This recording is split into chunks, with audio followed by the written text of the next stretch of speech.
So in these slides, we want to see how to put an inductor in a circuit and do a loop equation in a circuit. First, we need to find out how to get the potential difference across an inductor. So let's say you have this solenoid. The current is going up like that. What's the direction of the magnetic field in the solenoid? Well, from the previous chapters, you know that the magnetic field is pointing to the left. Now, if you take the situation where the current is increasing with time, di by dt is positive, so the current is getting bigger and bigger. That means the magnetic flux is getting bigger and bigger. And so, according to Lenz's law, what's the direction of the induced current inside the solenoid? Well, the induced current will make a magnetic field to oppose the increase in magnetic flux. And so the magnetic field will be to the right, and the induced current will be pointing opposite the original current. So what is the equivalent circuit?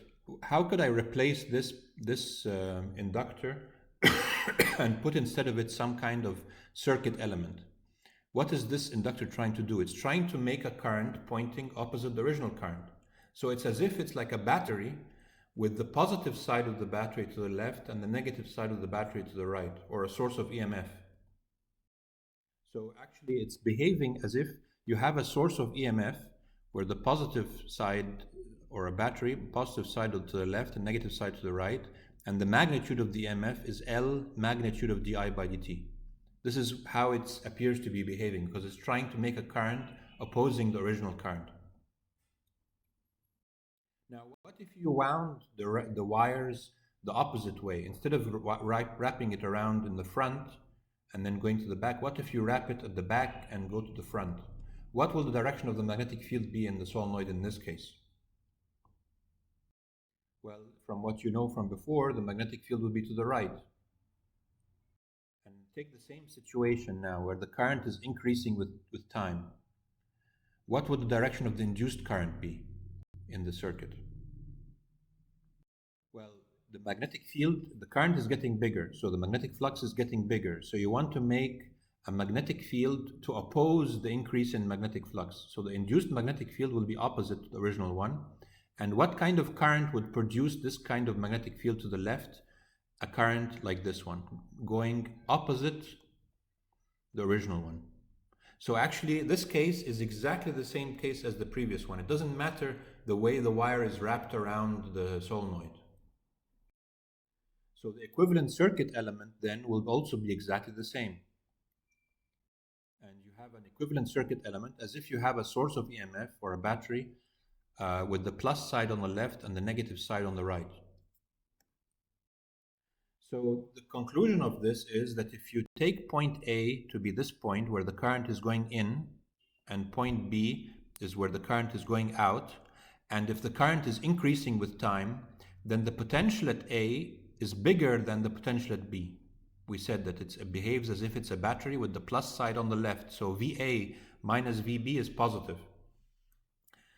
The value of it is L di by dt. Di by dt is positive and L is positive. So that makes, this is consistent then. So VA minus VB is L di by dt. Okay, what if you had the same problem, the original problem, but the current is getting less with time? What's the direction of the induced current in this case? Well, if the current is decreasing with time, then the magnetic flux is decreasing. And so you want to make an induced magnetic field in the same direction as the original one. And so the current that produces this magnetic field to the left is in the same direction as the original current.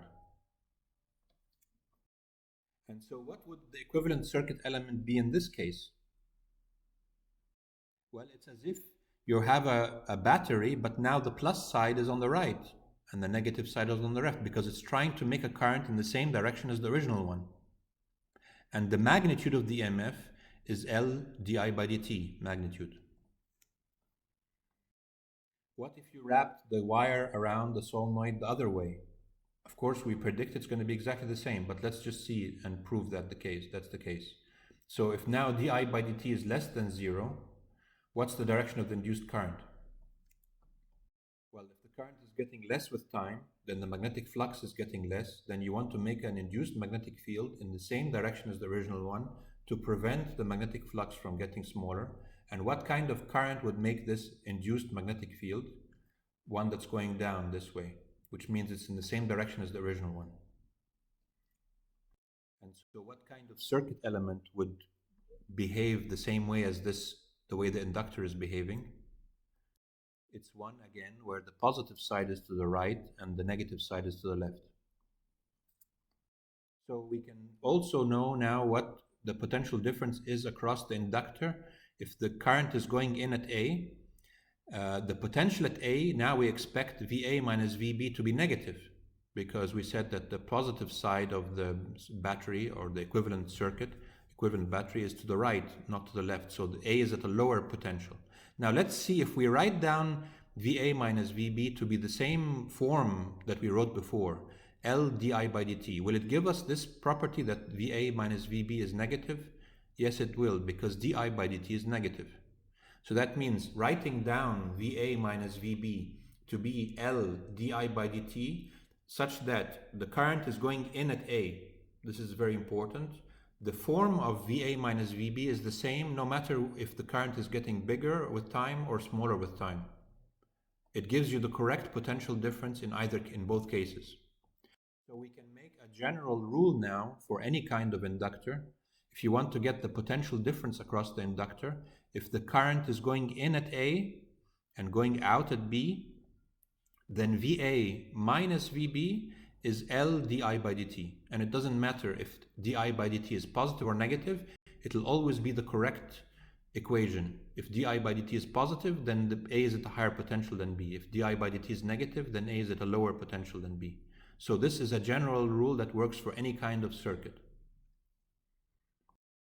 If you multiply by both sides by -1, then you get VB minus VA is minus L di by dt. So sometimes you find in a book you have this minus sign. That's just because they multiplied by -1.